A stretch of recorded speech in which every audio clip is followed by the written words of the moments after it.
Hello everybody and welcome to this all-new episode of the Fairfax Sports Report.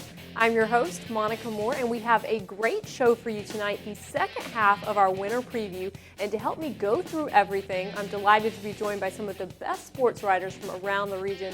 Paul Frummelt from the Fairfax Times, Phil Murphy from Digital Sports, BJ Kubarulis, a contributor to the Washington Post, and Dan Sousa from Viva Loudoun. But first, let's thank the folks that help make this program possible. First of all, our good friends at CCI Screen Printing for all of your screen printing needs. Also, special thanks to Craig Sturbutzel for all the photos that you're going to see throughout tonight's program. You can get copies of this program at www.pressboxvideo.com and check out our website where we have our Video Vault feature that has highlights and interviews.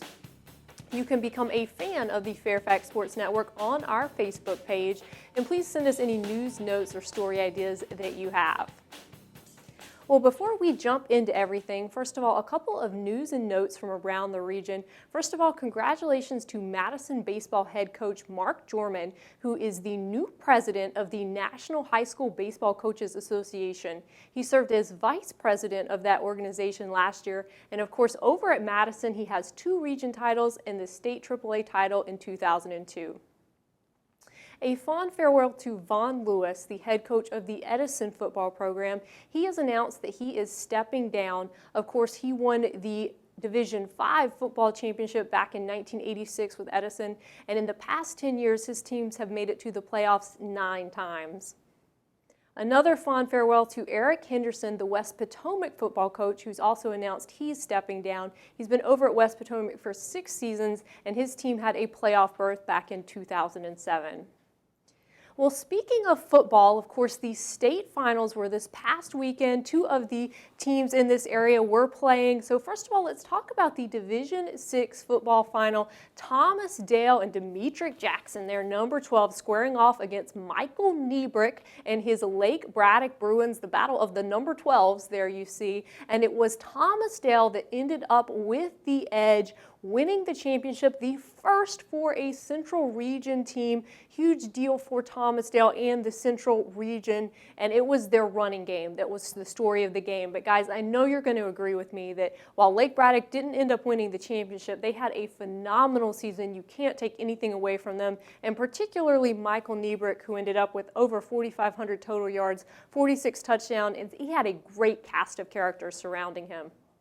Hello everybody, I am Paul Frummelt from the Fairfax County Times, and it is not my birthday. To my right, Phil Murphy from digitalsports.com, and it is his birthday. So Phil, Lake Braddock, as Monica said, great season, but just couldn't get it done in the state finals. First thoughts? First thoughts, they had problems stopping the running game. You saw against Battlefield, Lake Braddock struggled to stop the power game between the tackles, and Thomas Dale exploited that. One of the better running teams in this region. Braddock coming in on 5 days rest, Dale having 7 days rest. You saw that on the field. And Michael Niebrick, reports are that he slept awkwardly and had struggled looking to his left. And when you basically have to cut the field in half, I know once the game gets going, the adrenaline gets up. But still, anytime you have a quarterback like that, a little bit hampered by an injury, it makes things tough in this game, Paul. Yeah, and just looking through it, just the initial reaction for me was, you can't stop the run, you're going to have a problem. And Lake Braddock, for some reason, could not stop the run. We saw them against Robinson a couple of weeks ago, stop the run very easily. But now with Demetric Jackson, I'm having a fantastic game for Thomas Dale. They just couldn't get that done. And then, as in with 2 weeks ago in the state semifinals, they had some mistakes early, and they couldn't recover from the mistakes like they did against Battlefield. Yeah, it really cost them in this game, and you saw, like you mentioned, Paul, struggling to stop the run. This is game 15 for Lake Braddock as opposed to only 14 for Thomas Dale. So Thomas Dale later in the season did have some time to take some time off, collect itself, and Braddock in the fourth quarter allowed a 7-minute, 42-second scoring drive that really put the game away. Head coach Jim Poyth has talked about this. He made mention too that the team, he looked in their eyes at halftime and said, this team is out of gas. They're tired. They're trying to get back in this game. It was 14-7 at halftime, trying to get back in this game. And he said they were tired. And he said, well, you know, they did play on the Monday before because the game originally scheduled for Saturday was pushed back 2 days to Monday. They did play a 15-game schedule, and this team, this Lake Braddock team, over the course of 4 years, the only time they went over the regular 10-game schedule was once, and that was they played 11 games. So, you know, playing all these 15 games, short break, I mean, Coach Poythress didn't actually say that was the cause, but that might have been the cause. Well, it definitely played into it. Let's not take anything away from Thomas Dale. Outstanding football team, deserving of its first ever school state championship. They played better than Lake Braddock in this game. But I think a big factor, you can't take away Lake Braddock's inability to stop Thomas Dale late. Credit to the Knights running game. And we picked things up here in the first quarter. And with the running game for the Knights, that's all you're worrying about. That's all we're talking about. But, when this is happening, that is not a good sign. Brandon Burton, 41-yard reception from Demetrius Campbell, pushes the ball to the Lake Braddock 31. And just 5 plays later, Burton can run fast, but Mike Edmonds, he can knock you over. 2-yard touchdown trot for Mike Edmonds. He would have an impact in this game, you could say, Paul. Rest of the first quarter, though, boring. Missed extra point, made it 6-0 after one. We move to the second quarter. Lake Braddock, no punts blocked all year, but only 10 guys on the punt pro, and that's an issue. Travis Bailey, Irish creams that punt block of Nate Fleming, gives Thomas Dale the ball at the Lake Braddock 15-yard line. 4 Demetric Jackson runs later. They are in the end zone. Proven here, 1-yard score from Jackson. He finished 30 carries, 168 yards. That score, your score, 14-0 after successful 2-point conversion. Now, Mike Edmonds' interception gave Thomas Dale the ball at the Lake Braddock 30. Bruins in need of a play. And who are they calling upon? Well, how about old Ross Renzi wrestles the ball, Paul wrestles the ball away from the receiver. There, more on wrestling later in the Fairfax Sports Report. Gives the Bruins the ball at their own 8-yard line, and they would march. Michael Niebuhr getting things going through the air. Oh, he's throwing left there. Hey, BJ, that's my BJ. Finds it, 26-yard reception, number 7 on the 7 route. 26-yard toss. I figured I'd say it twice. It was so important. Braddock marches down the field. Osman Mansouri critical in this drive, but with 18 seconds left, Michael Niebuhr, 1-yard touchdown dive. Lake Braddock cuts score to 14-7 at the break. Niebuhr, 14 carries, 38 yards. That score. Move on to the second half. Lake Braddock just needs a score to tie it, but Mike Edmonds trips up Niebuhr on the roll left. No helmet required for the tackle. That really saved Thomas Dale 15 yards there. Niebuhr had all kinds of space down that far sideline. So Dale gets the ball back. They're marching down the field. Critical play here. 2nd and goal from the 8. Demetric Jackson breaks free and watch the ball. Andrew Weidinger pops it for UC before the knee hits the ground, but referee coming in from the far side, ruling him down by contact. Paul, they showed this replay in the stadium. Lake Braddock faithful were not happy with what they saw, so they stopped showing the replay. And Mike Edmonds, 5 carries, 7 yards, 2 touchdowns, making Lake Braddock pay. 2 scores for Edmonds on the day, the Jerome Bettis Fantasy Day, and it's suddenly 21-7, and this is where the Knights really broke things open, causing, shall I say, a nightmare for Lake Braddock. Mike Edmonds steps in front of the pass, and he's headed 31 yards back to the painted grass, the painted diamond there in the end zone at UVA. 28-7 at the 4:33 mark in the third quarter, but Braddock responding. Michael Niebuhr coming into this game just needed 247 yards all-purpose from scrimmage to move into second place all-time. And Brandon Johnson, if you want me, you can find me in the air. 18-yard touchdown reception from Niebuhr, but Niebuhr finished 244 yards from scrimmage, 3 yards shy still. 3rd all-time in the Virginia State list for single-season yards from scrimmage. Okay, 4th quarter, you see 4th and 2, fake punt. Brian Nolan rolls right. Thomas Dale actually called a timeout before this play. Kind of showed their hand. 13-yard run from Nolan moves the ball into striking distance. And here, the young and sophomore Raphael Wheat for the Knights. Paul, that is golden Wheat. He is tailgate tested, tailgate approved. 18-yard run for Wheat sets up 1st and goal. So Lake Braddock already given up a touchdown on 1 4th and goal. They're able to slow down Dale's offense, but this drive took 7 minutes, 42 seconds. Demetrius Campbell, 6 of 12 passing, 70 yards, 1 pickle, but 1 touchdown, and that's going to Eric Green. 4th and goal, 5-yard touchdown. Dale moves back in front, 35-14, but Braddock not done. Ali Bani Hashemi knew this was going to be the last quarter of his high school career, and he made it one to remember. 6 receptions, 100 yards in the quarter, including that 41-yarder, and including this 17-yarder on 3rd and 10 from Michael Niebuhr for the touchdown. Bani Hashemi on the night.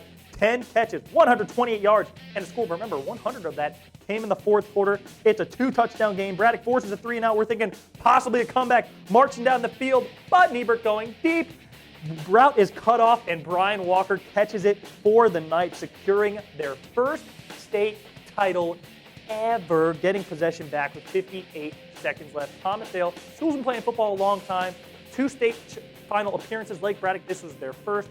The difference in experience, I guess maybe part of it, but Dale, well-earned victory, Paul, 35-21, running game, got it done, especially when it counted late.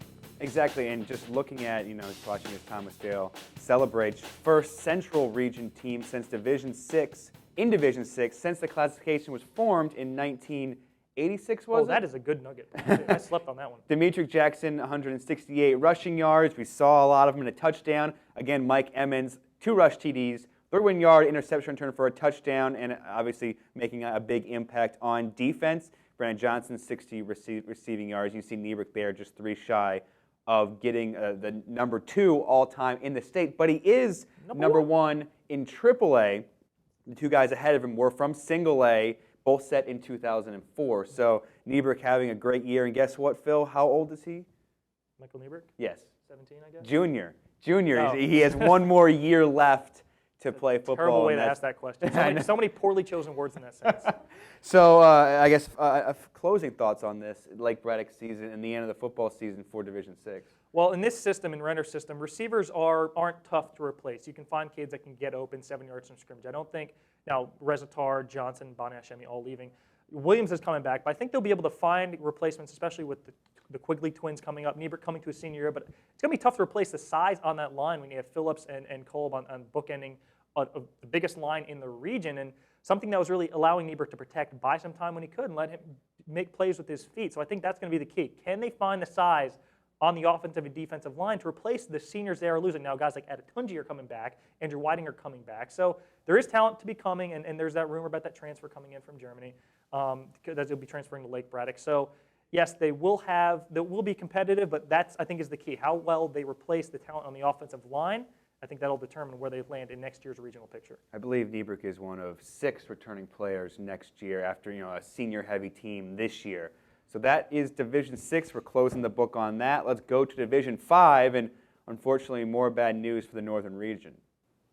That's right, Phoebus squaring off against Stonebridge. This matchup, one people are familiar with. It was the battle of the backs. Colby Goodwin for Phoebus versus Marcus Harris and his Stonebridge Bulldogs. Harris did set the record for carries in a championship game, but it was not enough. When you look at the stats, Stonebridge led everywhere. First downs, yards, time of possession, everything except for on the scoreboard. Phoebus getting the win there. Both touchdowns, guys, scored by Colby Goodwin. All right, so Phil, I'm going to speak with Dan Sousa, from VivaLoudoun.com here in a couple of minutes, and we'll talk about this game. Obviously, Dan knows a lot about Loudoun County, but you also know a lot about football and Loudoun County. You were at this game. Initial thoughts on this one? Well, this one, if you look at the stat sheet at the end, you're thinking, great game for Stonebridge. They just won another state title. They allowed 87 yards of offense and 5 total first downs. Dominated Phoebus, but this game came down to 3 plays. A long interception return by Dontrell Jones set up Phoebus' first score. The long kickoff return by Colby Goodwin, and a late 4th down stop for Phoebus. Now, yes, Marcus Harris did break a record held by DeAntoine Williams. Paul, your BFF from your Woodbridge days at Digital Sports, broke his state tournament record for most carries in a game. But yes, this one came down to 3 plays, all 3 of them going in Phoebus' favor, and causing the Phantoms to win their 5th state championship since 2001. Wow. So again, Stonebridge falling 15-10. I believe we have some highlights from this. We absolutely have highlights from this one, Paul. Jim, strike them up. Stonebridge's first drive, 7 carries, 27 yards, all for Marcus Harris is the first play. Not to Harris, and this is what happens when you don't give the ball to the best player. Brian Roddy picked off by Dontrell Jones, hesitated on the jump pass. Jones returns it 54 yards before we have a 21-on-21 crime. Marcus Harris runs him down from behind, but damage done. Ball set up at the 10. 1st and goal for the Phantoms, and that field position is too good, and we're going to Colby to Goodwin. From the 4, just follows his blocks, 4-yard touchdown trot for Goodwin, 13 carries, 51 yards, that's your score, 7-0 to Phoebus. Now Stonebridge's next drive, 8 carries, 34 yards for Harris on this drive. Coming up, though, with a 4th and 7 are the Bulldogs. They go for Michael Cage in motion, but moving forward, and Paul, we call that illegal procedure in the business, cannot be moving forward on the snap. So even had Harris converted this 4th and 7, wouldn't have counted. He only got 5 yards, though, but still, 15 carries, 61 yards in the first quarter. Second quarter, 3rd and 33 for Phoebus. They elect to punt from a shotgun formation. In Mickey Thompson's life, he will never punt on 3rd down. 3rd and 33, but Paul Morant punts it 53 yards. Ball goes down to the Stonebridge 3-yard line. Coach Stan Section, in his first year taking over for longtime Phoebus head coach Bill D, looking like he made a good decision there, as on 2nd and 10, Brian Rohde pressured by Breon Key, and that is a key matchup. Because the pocket square and tie go well with the flannel socks there with the safety. I butchered that. Safety ball at the back of the end zone, 9-0. Phoebus early in the second quarter, but by rule, Phoebus gets the ball back. They start the possession at the Stonebridge 40, and it took just one play because, he's got that Gouveia nose for the ball. Kyle Gouveia gets a pick, but watch, illegal block on the return on the right side of your screen. Abbreviated the return from 52 yards to 30 yards. So instead of 1st and goal at the 5, you got 1st and 10 at the Phoebus 43. And that sets up a situation. Ronnie Shaban holds a state record for consecutive extra points made. This even on the narrow field goals of the NCAA field. Field goal with more narrow. 32-yard field goal. Liquid, 9-3 at the break. OPS, Marcus Harris, 27 carries, 114 yards in the first half. Okay, so Stonebridge, all you got to do, get the ball back from Phoebus. It's a one-touchdown game. You have a chance to tie. Well, Kobe Goodwin finds a seam, and he's taken off like he's home alone. 99-yard kickoff return for a score. He was inches from touching back for a touchback. Changed the complexion of the game. It is 15-3 in favor of the Phantoms. But fortunately for the Bulldogs, they have the Offensive Player of the Year in the Northern Region runner-up in junior Marcus Harris. Direct snap, you're not fooling anyone. Coach Thompson said after the game, he went to Marcus and said, "You're getting 50 carries." Well, he didn't get 50, but he was darn close. State single game record for state tournament was 35 carries held by Paul's friend Deanton Williams, now at Rutgers. Paul, you're pumping your fist. And on this, with 6:56 left to go in the third quarter, Harris's 36th carry, breaking the single game record on a 4th and 1 conversion. Sorry, this is a 3rd and 2. Made it a 4th and 1, which Spencer Rosatano promptly converted. And on the next play, Marcus Harris, 1-yard touchdown plunge. He finished 191 yards, and that score on 47 carries, just smashing the former state record. So 15-10, your score. Stonebridge marching up and down the field. Phoebus really taking advantage of opportunistic plays on special teams and turnovers on downs. But we move ahead, fourth quarter, 2nd and 12 for Stonebridge. Spencer Rosatano laying out for that blind 20-yard reception. That was Stonebridge's only completion on the day. They really relied on Harris, and when I say only completion and I'm showing a pass play, Paul, things aren't going to go well. Brian Rohde again, this time victimized by Paul Moran. That is a quarterback on quarterback crime. On the deflection, returns it 18 yards to the Stonebridge 32-yard line, 2:17 left. Phoebus just needs one first down conversion to wrap this thing up, and Chaz Robinson will provide it. Since 2001, Phoebus' 5th state championship. This team has so many chips, you can have a bag if you're a snacker. 4-yard run converts to first down. Phoebus kneels at the clock. They get their state title, 2nd in a row, 3rd in 4 years, 15-8. Phoebus and Stonebridge have met in each of the last 3 state tournaments. Phoebus 1-2. Phil, nicely done, sir. I'm going to let you take a break. I'm going to run over to meet up with Dan Sousa from VivaLoudoun.com. Monica is going to set us up. Well, that's right. We have a special treat for you, and this will be a recurring treat. We'll have Paul with Dan Sousa a couple of weeks out of each month talking about everything going on in Loudoun. So let's hear what's going on right now in Loudoun County. Welcome into the Loudoun Report. I'm Paul Frumma along with Dan Sousa, editor of VivaLoudoun.com. We've got a lot to talk about, Dan, but first things first, Loudoun County football. Some good news, some bad news. We just saw Stonebridge in the highlights falling to Phoebus. Paul, it's all good. It's all good in Loudoun. It's Phoebus 15, Stonebridge 10. Marcus Harris with 191 rushing yards, and it wasn't enough. We'll get to the good news in a second, but let's stick with the semi-good news, you could say. Stonebridge advancing.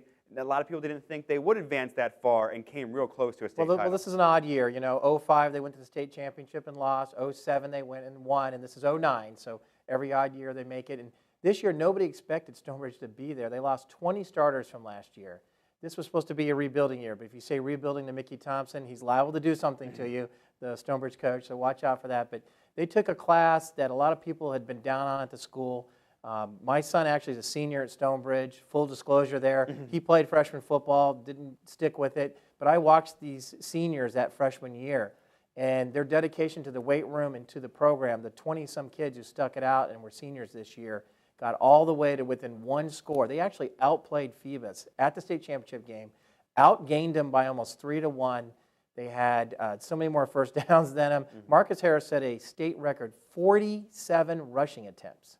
That's a season for some kids. And we just saw the highlights for that. And you see Stonebridge does outplay Phoebus.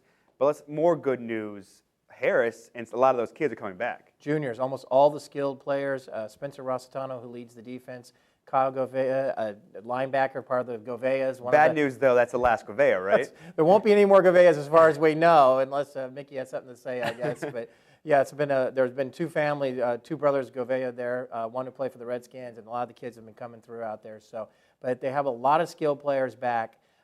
Next year, once again, Stonebridge will be challenging for regional title and beyond. Well, here in the Loudoun Report, let's go ahead and break some more news here. Broad Run wins back-to-back titles. Unbelievable. 21-16 over Amherst County. Connor Jessup, 125 pass yards and 3 touchdowns, and that's a last name that I'm familiar with. Yeah, it's not Chris Jessup, who last year as a senior led the Broad Run to the school's first ever state title. School opened in 1969. It took them all the way to last year to win a state championship in football. They wait 1 year, and his brother Connor, who's a sophomore, takes over, leads them. Connor, beginning of the year, wasn't really on the radar. If you look at the depth charts, some people had him as third string as a quarterback. He was only on the freshman team last year. He wasn't even on the JV.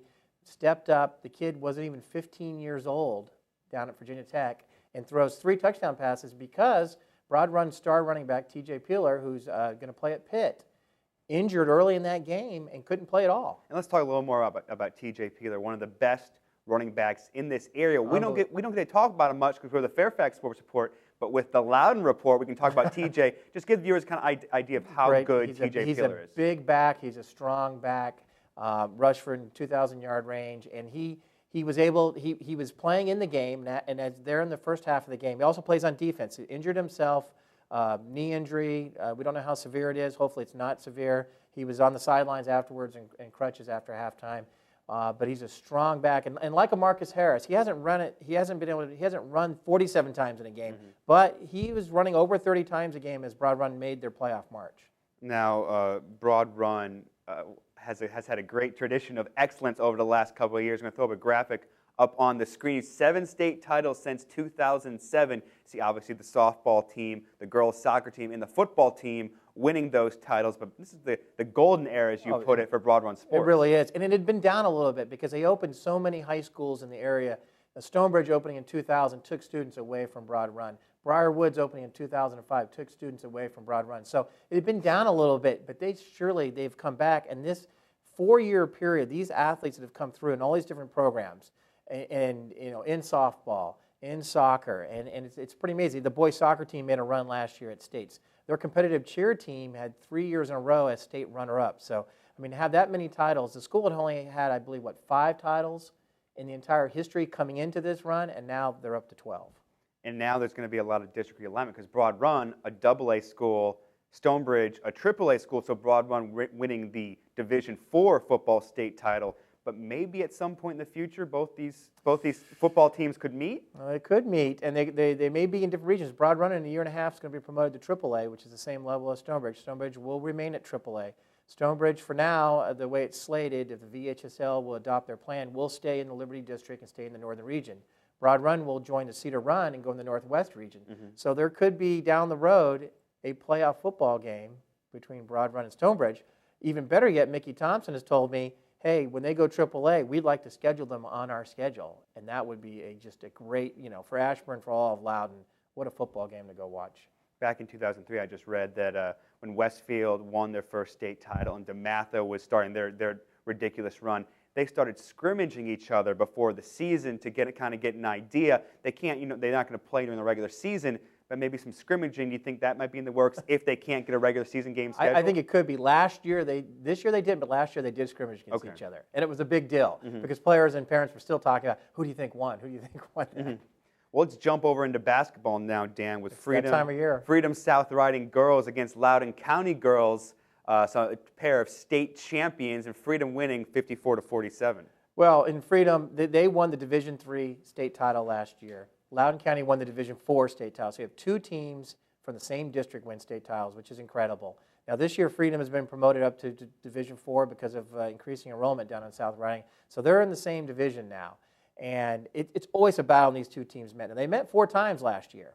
And Freedom won all 4 meetings, and they won again this year. They have a lot of players back. Kelsey Buchanan, who's 6'3" center, Division I prospect who will play in college. She is just a dominating presence in the middle. They have a new girl who transferred in who's 6-footer. They have Deanna Scott, who was an all-state player coming back, and so they've got a lot of talent there. Let's take a look at the stats again with Kelsey Buchanan. She Yeah. had 20 points, 11 rebounds, 5 blocks. She's averaging a double-double, and she's nearly getting a triple-double on some nights. Deanna Scott was 16 points. Jasmine Merritt was 16 points. And for Loudoun County, Brittany Batts with 18, and Kendra Holmes, 14 points, 11 rebounds. Talented players all the way around. Oh, and Brittany Batts is only a junior. She already reached the 1,000-point mark a couple of games ago. So she's halfway through her career on 1,000 points. She's going to push 2,000 points. She's an incredible shooter. Kendra Holmes is a senior presence, strong in the middle. She's not 6'3" like Kelsey, but she plays big. So Freedom South Riding beating Loudoun County. In full disclosure for me, I actually live in South Riding, so way to go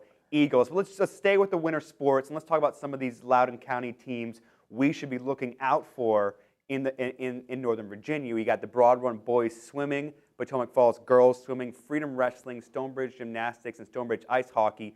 Talk about a couple of the teams that you're looking forward to covering. Well, let's start with the last one you mentioned, ice hockey. If any of the fans have a chance to go to the Ashburn Ice House and catch one of the ice hockey, it's fabulous. It's not a Virginia High School League sport, but it is a great sporting event. And the Stonebridge fans, the student group, are very into it. They have their big, they have their big dog bones and their homemade signs. And they're very into it, and it's a great atmosphere. You see a team like Chantilly playing down there. Yep. WCAC plays. I mean, DeMatha, I believe. Yeah, exactly. I mean, a lot of good ice hockey in this area, and because in the northern region and in Loudoun County, it's not a VHSL sport like an athletic team. It's just a club team. Some people might overlook it, but great ice hockey being played in this area. Oh, absolutely. And next to maybe the football program at Stonebridge, you could argue that ice hockey team is probably the most dominant team next to football. And something else, Potomac Falls girls swimming, the two They've good been swimming strong. teams, Yeah, Broad Run swimming. Right. So a lot of good sports, good athletics happening in Loudoun County. And we should mention on the boys basketball side, you can never count out Potomac Falls. Jeff Haas, who's been coaching there since the school opened, I believe in '97, always has a good team. And this year they're going to challenge Broad Run, I think, for the district title. Just last week, Haas had a player, Lucas Mihalovic, scored 50 points in a game. It was 111 to 108, triple overtime against Stonebridge, and that's a school record for Potomac Falls. Mihalovic is just a junior. Well, I am Paul Frummel. This is Dan Sousa, the editor of VivaLoudoun.com, and this was the Loudoun Report. Back to you, Monica.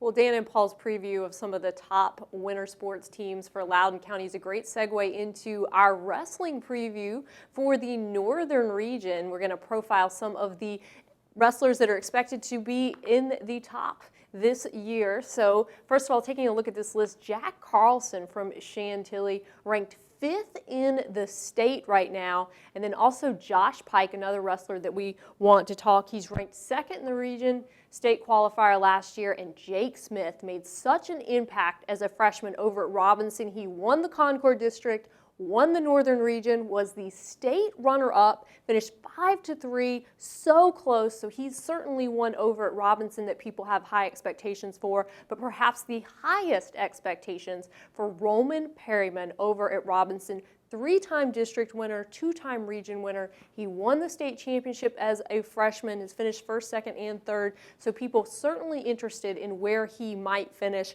But there are more Robinson wrestlers on the list because Robinson right now ranked 2nd in the state for wrestling.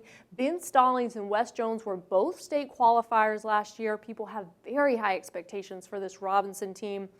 But people also have high expectations for this Westfield team. They're currently ranked 3rd in the state. It's crazy that you have the 2nd team in the state and the 3rd team in the state, both in the Concord District. A couple of those wrestlers will be on the program later tonight with BJ Kubarula, so we won't spend a ton of time talking about that, but just have to mention that not only these guys on the list for Westfield are going to be huge, but they have a huge influx of freshmen coming in. This Westfield program, good year after year. We'll talk a little bit about their success in just a minute, but certainly want to profile some of the guys from the other districts who are expected to stand out this year. Mark Morgenholtz from over at Marshall just missed qualifying for states last year by 1 match, so he's hungry, as is Andrew Embry, who qualified for states. So those Marshall guys, certainly wrestlers that you want to keep your eyes on. Ross Renzi, Phil talked about him during the highlights for the Lake Braddock game.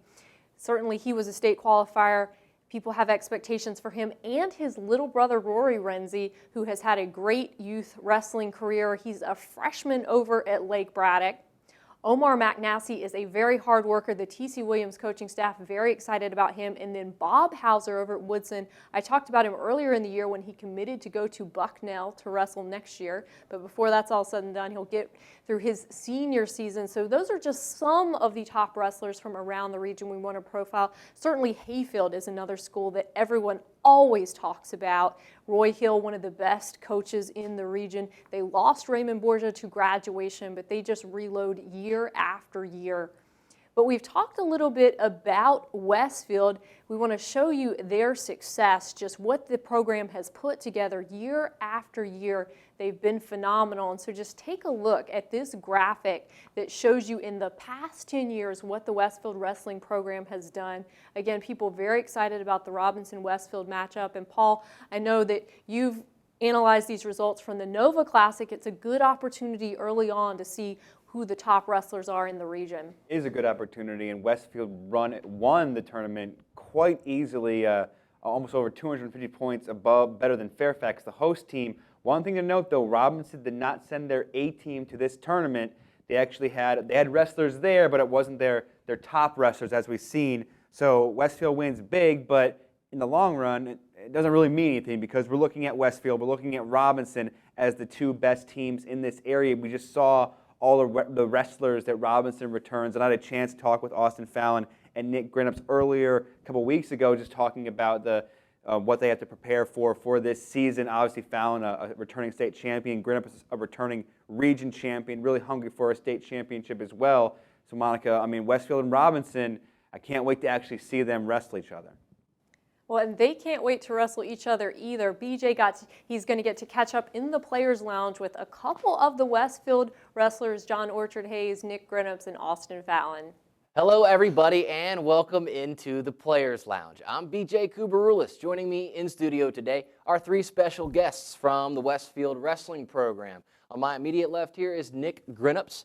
In the middle is Austin Fallon, and John Orchard Hayes down there on the far side of your screen. Austin in the middle is a returning state champ. These two guys hope to get to that level. Austin's got the target on his back. We'll talk all about that stuff. But first, guys, I want to talk a little bit about Westfield wrestling. We got a graphic here that I want to toss up that shows just how good the Bulldogs have been over the last couple of years, and I'll ask you guys to talk to it. Here's all your guys' current records and by the numbers. Obviously, Orchard Hayes, 130-pounder, 11-1 with 5 pins. Nick Grinnup, sitting right next to me here, is a 160-pounder, 4 pins, 10-1 on the year. And a returning state champ, Austin Fallon, 189, undefeated this year with 7 pins. All right, guys. Westfield Wrestling has kind of owned things as of late. 2-time Northern Region champs looking for their 3rd straight region championship and 6 straight Concord district championships. Nick, let's start with you. What kind of pressure is that going into a season? You guys are just starting out now, had a really successful Nova Classic. What's that like now going through the rest of the season? We kind of always know that we have a target on our back, and that kind of makes us work a lot harder. And, you know, our coach always preaches that we're kind of the monkey on our back, and we just have to get it off and keep winning and doing what we have to do. Yeah, Coach Chuck Hoskins, one of the best in the Northern Region, if not the state. Talk about targets on your back. Let's talk to you, Austin, about that. You won the state championship last year. It was kind of a dream season for you, and now you're in this situation where you got to back that up. Talk a little bit about that pressure coming in. Well, every year is a new year for me, and I just like to work real hard in the practice room, try to do it again. Yeah, a lot of work being done over at Westfield. These guys have been wrestling pretty much the majority of their lives, and especially the 130-pounder over here, John Orchard Hayes, already off to a great start on the season. John, let's talk about your expectations for the year. What do you expect? Well, I just want to keep things going, starting off with a great season, and just hoping I can end on a good note my senior year.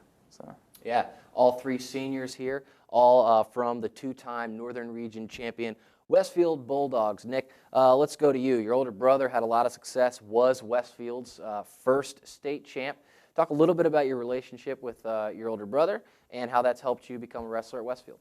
You know, he started out and he had a really, really good career at Westfield, and I just try to, you know, keep up and keep doing like basically what he did, and hopefully my senior year I can win a state championship.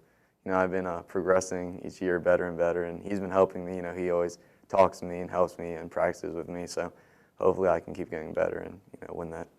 More than 80 wins in your career as a senior. You guys got an important match coming up against Westfield. Against Robinson. Austin, let's throw that one to you, man. The Rams right now are ranked, I believe, 3rd in the post. I believe you guys are ranked 4th, so that'll set up a great match. Kind of a grudge match going in. What do you guys expect against the Rams? Well, last year we wrestled them at the Super Quad, and it was real close. And our 215-pounder, he's a sophomore, yeah, Tyler DeLeon, and he pinned some guy who's ranked in the state from their school. And that was a big upset. So it was a big upset. Right. Not for us. Right. Do it. But this year, it's going to be just as tough. And I think we can do it. All right, setting the stage for the January 9th meeting between the Rams and the Bulldogs. Should be a lot of fun. 2 of the premier wrestling programs in Northern Virginia, if not the state. Let's talk about the state landscape, John. Some expectations for you in heading to the state tournament. Who's kind of the guy in the region that you're going to have to face to get to that level, and who are some of the guys at the state level that you're going to have to see on the way to hopefully holding up that trophy? The Robinson 130-pounder Crawford, well, he sounds pretty tough, and, I mean, we're going to have to duke it out, so it'll be a lot of fun. I don't know. I'm not really going to worry about it that much, just kind of do my own thing and let the cards fall where they may. So just do what I can to be ready when the time comes. Very easy, cool, collected character. I like his style, man. All right, Austin, let's talk about you, man. I mean, you're the guy. You won the championship last year, so everybody's gunning for you. Who do you have to watch out for, both at the regional level and at the state level? Well, at the regional level, there's quite a few kids. There's the Woodson guy who I wrestled in the Nova Classic finals. He's real tough, and he's getting a lot better. I've wrestled him a bunch of times now, so kind of know what each other do. Guy from Marshall is pretty good. South County, South Lakes, those guys are good. And at the state level, there's a bunch of kids. There's the number 2 ranked guy is from Deep Creek, and last year he got 6th in the state, I think, and he's real tough. All right, Nick, how about you, man? We'll talk to you about who your competition is. Regional-wise, there's a Robinson kid. He's pretty good. A kid who I wrestled in the Northern Region Classic Finals. He was a tough kid. And state-wise, there's a few kids. There's a Forest Park kid. He's pretty good. A Northview kid. Who's very tough. He's a 2-time state placer. So, if I keep working hard, hopefully I can come out on top. All right, let's go right back down the line. Start with you, Nick. Tell me how Austin is in the wrestling room, and kind of what's his style and what makes him a good wrestler. He's real tough because he's a 189-pounder. He's real big, but he wrestles like a 135. He's real quick. He's good on top, so he's really, really hard to wrestle. Yeah. Do you guys, being in different weight classes, ever trying to, see what I can do against Grinups, or let's see what I can do against Orchard Hayes? Do you guys ever kind of, see what you can do against each other, even though you're not in the same weight classes? Yeah, all the time. Yeah. And what's that like? You ever 189-pounder? Really? Hands. Really? Tell me what kind of wrestler John is, and walk me through. What's the scouting report on John? On John? John's real tough. He likes to, I know his shot. I can't do it, but it's real good. He takes everybody down. What does he got? That's top secret. Yeah? What are you using? Sweep single. Been using it since freshman year. It's Yeah. kind of just gotten better every year. So. Anybody a fan of the ankle pick? Nobody? Really? Yeah. At your size, you dropping an ankle pick? I like that. Okay. All right. Walk me through Nick. What's the scouting report on Nick, guys? Got about 30 seconds. Nick's always been real good in the scrambles situation where you're not sure who's going to come on top. You can usually count on Nick to pull it out kind of thing. And then he's always real quick and making fake shots, psych the guy out kind of thing. All right. Go down the line, just about 20 seconds, guys. If you had to put one word on the January 9th meeting with Robinson, what would you say? Exciting. Crucial. It's going to be fun. It's going to be fun. Okay. I think we'll leave you with that. It is going to be a lot of fun. The Rams take on the Bulldogs in one of the most anticipated matches this year. For the Players Lounge and for the Westfield Bulldogs, thank you for joining me in studio. I'm BJ Kubarulis. Until next week. All right, so we will have more coverage throughout the season of Westfield Robinson on all the other wrestling teams. But let's now segue into indoor track. If you have watched the program for a while, you know that this is one of my favorite sports to talk about. We finished with the cross-country season. We've gotten to see some of the great distance runners who will continue on through indoor track and outdoor track. But now we also get to talk about the sprinters. And one thing that I think everyone in the region is excited about is this battle amongst the female sprinters this year. Certainly one of the favorites has to be Jen Marie McCant. Last year she impressed everyone as a freshman in the 500. She had the best time, not in the state, in the region. So she is someone who is a force to be reckoned with, set 4 school records last year. But she does have some competition. Karina Peter over at Herndon, very impressive, as well as Alex Stratton over at Oakton, Audrey Berry at Robinson as well. So that's going to be a great race to keep your eyes on as we proceed forward through districts and regions. And Jen Marie McCant, I think everyone certainly looking for her to do big things. And she also elevates this Robinson team. Everyone tries to meet her level. So Robinson is certainly the team to beat right now for the women. Also want to talk a little bit about the distance runners because we have some great ones in the region, continuing on showing you some of our athletes to watch. Certainly Catherine Sheridan over at Jefferson and Sarah Stites. I talked about them during the cross-country season. And then you also have some of the field events there. Mira Goss from Marshall was phenomenal last year in the shot put. And Brittany Johnson in the long jump and the high jump have great athletes over there at Marshall High School. And then McLean as well with Dominique Graham. And then let's talk about the Lake Braddock runners because they have some standouts as well. Becca Sinichko, one of the best. Always have to talk about her, and Liana Epstein for Lake Braddock in both the 1,000 and the 1,600. And I've listed Sophie Chase. She impressed everyone, finishing 3rd in the state cross-country meet, so everybody expecting for her to do big things. Paige Kvartunis won the region, had what she felt was a disappointing showing at states, but she certainly made up for it, qualifying for the Foot Locker National Championship. She ended up finishing 38th, a great showing for Paige Kvartunis, someone that everyone has been very impressed with all season long. And then Amira Hill, I think Mount Vernon is becoming known for its hurdlers. Amira Hill certainly a standout for Mount Vernon. They also have Clive Cameron, who I'll talk about in just a minute for Mount Vernon, who is another great hurdler in the region. So those are the girls. Again, as I said, I think everybody right now thinks that Robinson is the team to beat.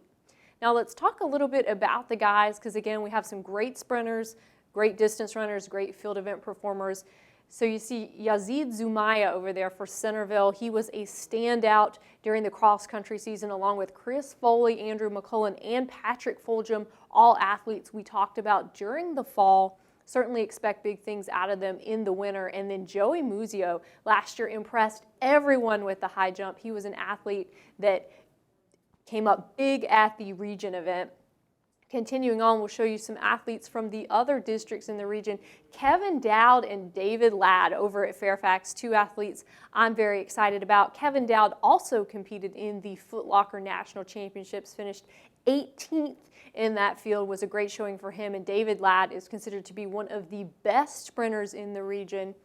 Also Alex Mayberry over at Langley, great in the field events with the long jump and the triple jump. Matt Hoogland over at Lake Braddock already this season has set a school record in the pole vault, so he's one of the favorites in that event for the region right now. One last slide to show you, which does have Clive Cameron on it over at Mount Vernon in the hurdles. Fantastic effort in that event last year at the region, so people expecting big things. Anton McCallum on the list. We talked about him so much during football season, also great in some of the field events with the triple jump and the long jump. And then have to mention Nate Meseret over at Lee. He's another one of those great distance runners who had a great season during cross country, and these athletes, as the season progresses, as they go through cross country, indoor track, outdoor track, they just get better and better. Certainly one of the big stories for indoor track. We talked about it so much on the program last year, but again, they're still talking about budget cuts. Some of the winter sports could potentially be on the chopping block. Everybody hoping that none of them are cut, but it is always in the back of the conversation. Indoor track is such a great sport because it gives so many athletes an opportunity to compete. And again, just like with wrestling, we'll have additional coverage as the season progresses with indoor track. But now let's talk about a little basketball. Last week, the Verizon Fios Game of the Week was Herndon versus South Lakes. This is a great rivalry game. You see Herndon getting the better of the Seahawks there. We were there in the gym. Certainly there was no home court advantage. The Herndon fans were cheering their team on, and Herndon really got it done on the defensive end. In fact, Chris Whelan, that was the thing he seemed most happy with. They had a great showing on the defensive end, and Zach Gosick and Austin Hamilton really looked sensational for the Hornets. Yeah, I had a chance to check out that game as well, and it's true. Zach Osick, I was really impressed with, obviously, quarterback for the Herndon football team, but Osick did a fantastic job with 17 rebounds in the game, 10 points. You see the score 66-53. You see Osick's 10 points, 17 rebounds. Austin Hamilton also with 14 points. Interesting thing about Austin Hamilton is the majority of his points, the overwhelming majority of his points, were scored in the first half. You'll see Joseph Day only had 10 points as well. Hamilton and Day, in their games prior to meeting each other, had 25 points apiece. You see low-scoring outputs comparatively for both those players, but it was a defensive struggle, and Hamilton didn't need to step up and score because you had players like Osick, 4 different players in double digits for the Hornets. Yeah, Paul. I mean, both these teams, they've preached defense throughout their historic success, from Gary Hall to Chris Whelan at Herndon, and then Wendell Bird to Dale Branch, the current coaches at South Lakes. Defense has been the key. So you see that. You got the star scorers. Hamilton held to 14. Day held to 10.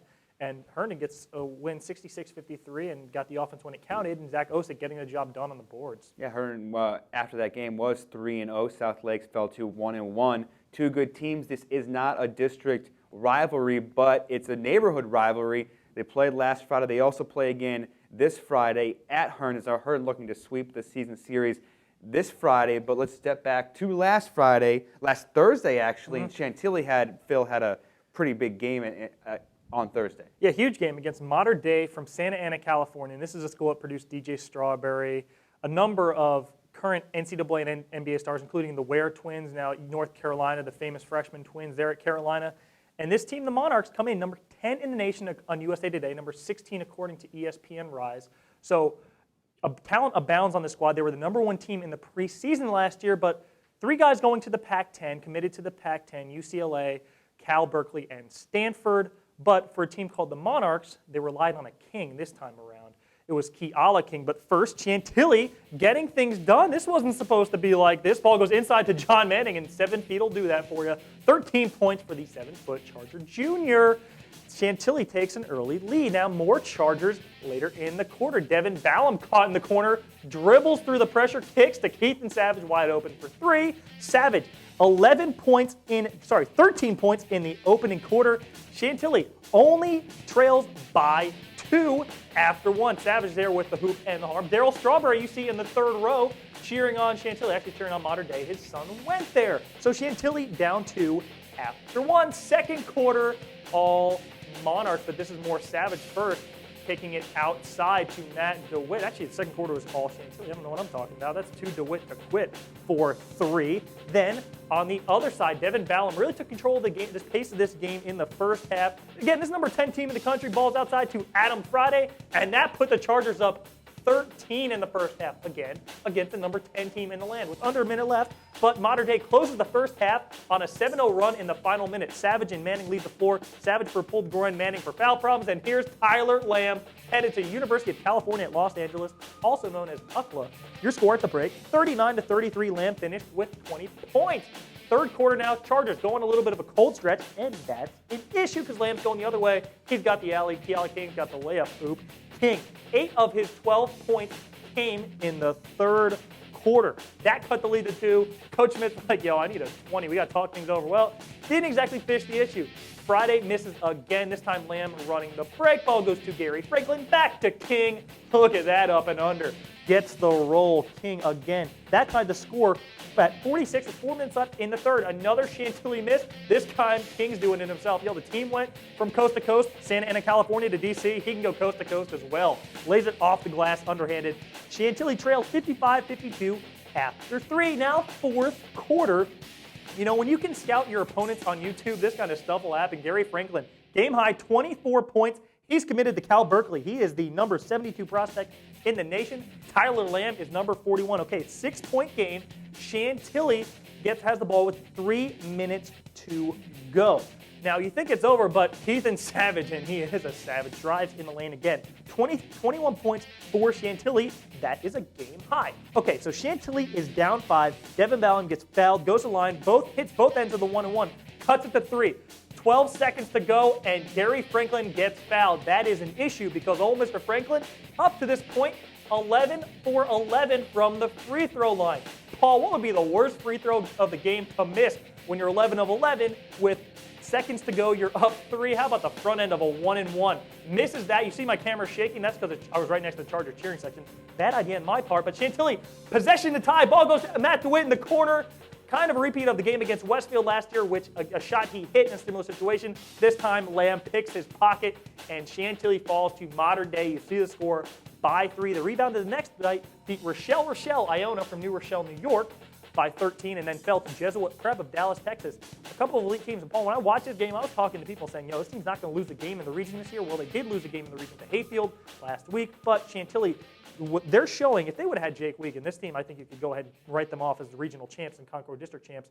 Wiegand out for the year with an ACL injury. That's going to cost him, but talented juniors on this team, Savage and Manning, both getting looked at by a lot of schools, and their presence was felt. Manning had a double-double. Yeah, Manning, he's going to do what he's going to do. He's been doing it since he was a freshman, getting bigger, stronger, and playing a team like Mater Dei, that's a good, early in the season, playing in that Gonzaga tournament, that's great to have, great to build that experience before you go into district play and region play, for that matter. Great job by the Chargers, even though they did pick up that one win in the tournament. So 1-2 for the tournament, some of the best teams in the nation coming to that tournament. You say pretty good job for the Chargers. Yeah, and I mean, this is a confidence booster, and you come in and you see Mater Dei and just watching them warm up. It was like the Chantilly was watching the Monstars warm up in Space Jam. I mean, it's just the crowd was there. Great presence by the Charger Purple Platoon at Gonzaga. Parking was a nightmare, but they showed up with good numbers there and put on a great show, and it felt like a home game for Chantilly with all the chanting and the cheering. And but again, you go up against a team with 3 guys committed to the Pac-10, and this kind of stuff will happen. But great showing by the Chargers. That cold stretch early in the third quarter cost them, and then a little bit of nerves at the end. I think DeWitt was already picturing releasing the ball and having it go in before he got the shot off. Lamb made him pay. But again, that's a kid that's number 40 prospect in the nation and is going to UCLA, one of the finest programs in college basketball. And Mater Dei did not actually win that Gonzaga tournament. They lost in the tournament. So, hey, a lot of good teams in that tournament. We're going to stop with basketball now, jump back to Monica Moore, and she's going to take us through some more sports. Speaking of a lot of good teams, certainly Northern Region swimming and diving, we have a lot of great teams. Robinson, the defending state champions for both men and women. So take a look at some of our athletes to watch for the boys in swimming and diving. KJ Park over at Oakton, certainly a player that, an athlete that people have been talking a lot about, and his teammate Bradley Phillips. Last year at the state championship in the 200 free, he won that event. He had an automatic All-American time, so he's one to watch in both the 200 and 500 free. Brian Rothschild over at Chantilly has already qualified for the state championships with his times this season so far. And Chuck Caddis over at Langley, another swimmer people are talking a lot about so far. Moving on to some of the other athletes in the region, Cyrus Hashimi had a great season last year. Certainly high expectations for him, as well as Mike Herman over at South County. And finishing up, one athlete people are talking about in the national district is Ballas Kiss. He's one of the top national district prospects. Also, some great athletes over at Washington and Lee this year that are getting a lot of buzz, Freddie Crawford and Jake Houston. Now, over for the girls, similar, a lot of Robinson athletes, a lot of Oakton athletes considered to be among the top in the region and probably the top swimmer in the region right now. If you had to make a guess, would be Caitlin Palowitz over at Oakton. I talked about Bradley Phillips. Well, Caitlin Palowitz, a very similar situation last year. She won the 200 IM at the state championships with an automatic All-American time.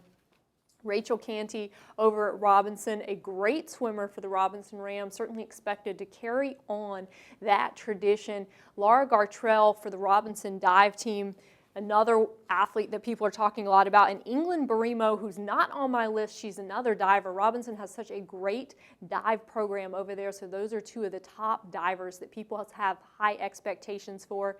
Continuing on, taking a look at some of the other districts from around the region, you see Eva Green there from McLean, one of the top athletes in the Liberty District. And finally, we'll close out with some athletes from the National District to talk about. You see them there, Heather Dady over at Stewart, Erica Payne as well. Some great swimmers at Washington and Lee for the girls. The big story this year in swimming, other than will Robinson continue its dominance, is of course the new swimsuit restrictions. You can't have the full-length suits that people have talked a lot about, so people are wondering how that's going to impact athletes and times. Well, we've talked about every other sport except for gymnastics, so let's quickly take you through our gymnastics preview. Maria Hayden certainly expected to be one of the top in the region last year. She had that shoulder injury, wasn't able to compete in district, regions, or states, and so people hoping that she has the year this year that was the expectation for last year. And then another athlete that had such a great year last year, Amanda Ferengletti from Robinson. I know I just butchered her name, but she was phenomenal last year as a freshman. She's back for the Rams. Chantilly is your defending region champion, and so they have high expectations. Both Lindsay Saunders and Heather Garansky last year were in the top 8 in individual events in the region. They lost Ellie Tara to graduation. She was their standout last year for the Chargers, but certainly a lot of people expecting big things from them. On this list, Caitlin Liberatore from Lake Braddock, all-around athlete, certainly one that people have high expectations for. The big stories in gymnastics, again, are the cuts, people hoping that that sport will not get cut. And they have a lot higher numbers this year. Chantilly has 13 girls on their team, so that's great for the Chargers. Well, before we go, we have one last farewell. We've saved the best for last, and that's that we want to, here at the Fairfax Sports Report, wish our very best to Phil Murphy, who's leaving us. He's going on to ESPN Rise, and so this will be his last show. But again, we appreciate everything, all the great work he's done for us this season. So fond farewell to Phil. Well, before we go, once again, want to highlight the Verizon Fios Game of the Week this week, which is Oakton versus Madison. Special thanks to CCI Screen Printing and Craig Sturbutzel. You can get copies of this program at PressBoxVideo.com. Check out our website. You can also become a fan of this program on our Facebook page and send us any story ideas you have. Well, that's it for us this year. We'll be back January with new episodes.